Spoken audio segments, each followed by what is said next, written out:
Hey everybody, welcome back to The Odds Couple. I'm Sid Rosenberg, sitting alongside expert handicapper, the esteemed Mark Lawrence, my dear friend, and of course, publisher of the spectacular Playbook.com. Merry Christmas, pal. Merry Christmas, Sid. Let's hope Santa delivers this weekend. Let's hope so. I think he will. We've been waiting for a few weeks here, and finally, one of the NFL's unbeaten teams went by the wayside. Got to give you credit. You said one team would go down, and you specifically talked about Dallas beating New Orleans last Saturday night. You were right on the money. Well, truth be known, Sid, I've been saying that for the past 4 weeks. But it finally happened last week. Dallas did go into New Orleans and upset the Saints. We'll see whether or not the Colts can stay alive this weekend. Well, they got the Jets coming up. Stay tuned for our picks later in the show. But first, here's 3 hot trends from Playbook.com, which does a spectacular job at this each and every week.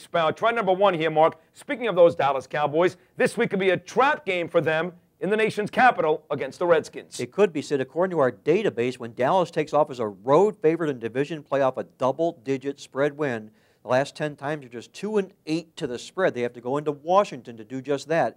Take on the embarrassed Redskins here. Look out for the Washington Redskins. They could be a sleeping hog.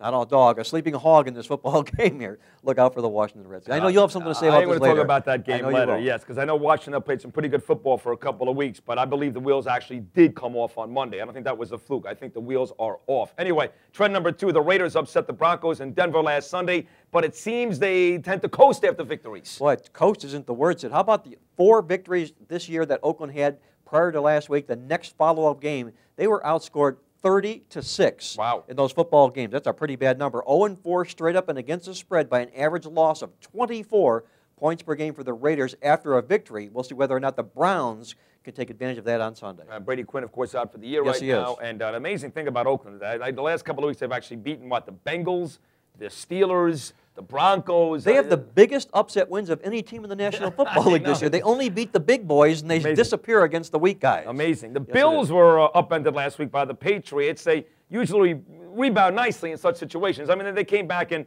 they lost 17-10. Yes. So the Pats got the push. They were actually down 17-3. But under here, Perry Fewell, they've done a decent job. Done a terrific job, has Perry Fewell. In fact, they haven't allowed 20 points in a football game in the 5 contests that he's been the new boss on the sidelines for Buffalo.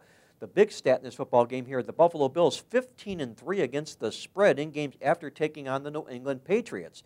Now they're going to go into Atlanta on Sunday and take on the Falcons, who everybody thinks is back right now, but I say no. Take a look at Atlanta's stats. They've been outgained 8 of the last 10 football games. Look out for those Buffalo Bills. They could surprise on Sunday. Don't disagree. Fewell, by the way, is 2-3 since taking over, and the Falcons, for the most part, they got manhandled by the Jets last week, and only the Jets can lose a football game. They can find a way, yes. Exactly. There you have it. 3 hot trends for NFL week number 16. The picks are coming up next. We are making you money right here on The Odds Couple.